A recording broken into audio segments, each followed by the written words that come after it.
ITI कौशल्य विकास अंतर्गत येतं आणि अपुऱ्या माहितीवर बोलणं बरोबर नाही, पण बहुधा जे धोरण संपूर्ण महाराष्ट्रात आहे की प्रत्येक तालुक्याला एक गव्हर्नमेंट ITI किंवा प्रायव्हेट ITI आहेच, तसं गडचिरोली जिल्ह्यात असेल असं मी थोड्या अपुऱ्या माहितीच्या आधारे म्हणतो, पण ते माझ्या अंतर्गत येत नाही.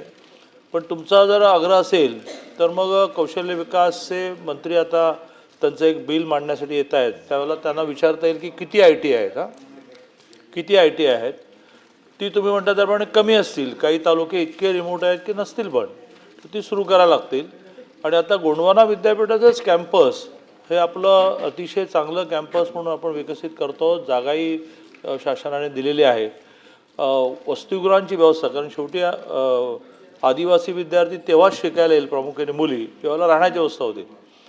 पण तुमचा मुद्दा मला मान्य आहे की प्राथमिक शिक्षण, माध्यमिक शिक्षण, उच्च माध्यमिक, उच्च तंत्र अशांचं कोऑर्डिनेशन असायला पाहिजे, असा हा गडचिरोली जिल्हा आहे की ज्या जिल्ह्याला जर नीट आपण ग्रूमिंग केलं, नीट लक्ष केंद्रित केलं तर खूप हुशारी आहे आणि खूप चांगली मॅनपॉवर गडचिरोली जिल्ह्यासाठीच नाही तर सगळ्या राज्यासाठी, देशासाठी, जगासाठी मिळेल.